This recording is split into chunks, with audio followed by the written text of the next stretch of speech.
Hello students, dictation 5 second बाद शुरू होगा। स्टार्ट। आखिरकार विद्रोहियों ने सीरिया पर कब्जा कर लिया और वहां के शासक बशर अल असद को देश छोड़ने के लिए विवश किया। विद्रोहियों के संगठन हयात तहरीर अल शाम के लड़ाकों ने जिस बिजली की गति से सीरिया की राजधानी दमिश्क को अपने कब्जे में ले लिया, वह हैरान करने वाला है। इस संगठन के लड़ाकों ने 27 नवंबर से अपना अभियान शुरू किया था और पहले अलेप्पो शहर पर कब्जा जमाया और इसके बाद एक शहरों को अपने नियंत्रण में लेते गए और अंततः दमिश्क भी जा पहुंचे।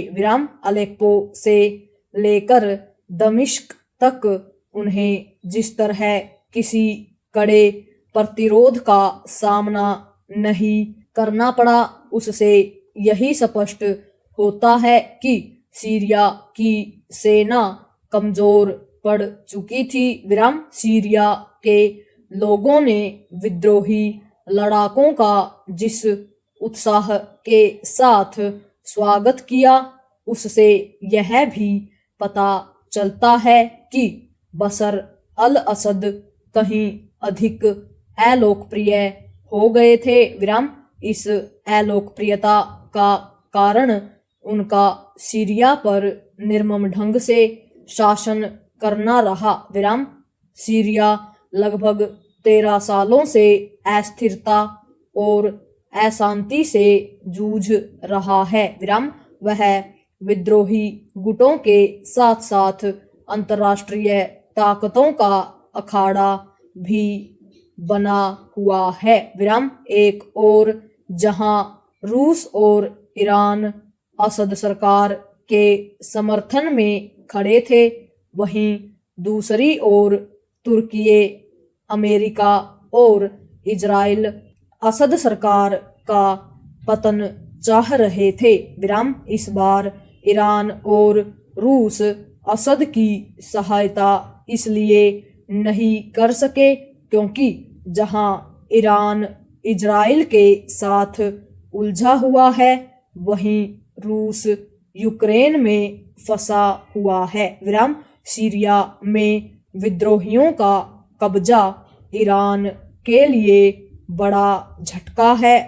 इसमें संदेह है कि सीरिया में अपने समर्थन वाली सरकार के पतन के बाद ईरान चैन से बैठेगा। पैरा भले ही विद्रोही बिना किसी बड़े रक्तपात के सीरिया में काबिज हो गए हों, लेकिन वहां स्थायी रूप से शांति कायम होने के आसार इसलिए कम हैं क्योंकि तुर्की सीरिया को अपने ढंग से चलाना चाहता है। इसके अतिरिक्त सीरिया के एक हिस्से पर काबिज कुर्द लड़ाके अपनी जमीन छोड़ने के लिए तैयार नहीं, जबकि तुर्की उन्हें अपने लिए खतरे के रूप में देखता है।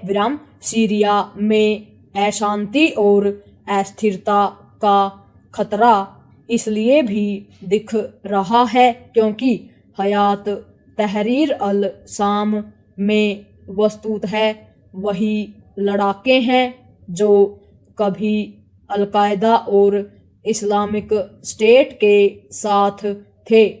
यदि यह संगठन सीरिया में शांति एवं स्थिरता लाने के बजाय अपने प्रभाव क्षेत्र को बढ़ाने की कोशिश करता है, तो इजराइल और कुर्द विद्रोहियों के साथ उसका टकराव तय है विराम।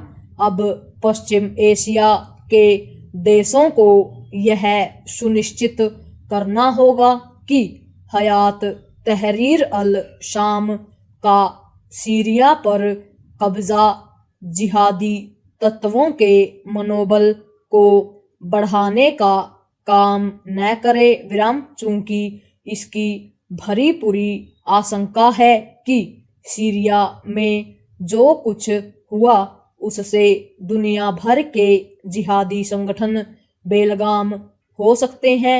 इसलिए भारत को सतर्क रहना होगा विराम, इसलिए और भी क्योंकि पाकिस्तान में तो ऐसे संगठनों की सक्रियता है ही, बांग्लादेश में भी वे सिर उठाते दिख रहे हैं। पूर्ण विराम।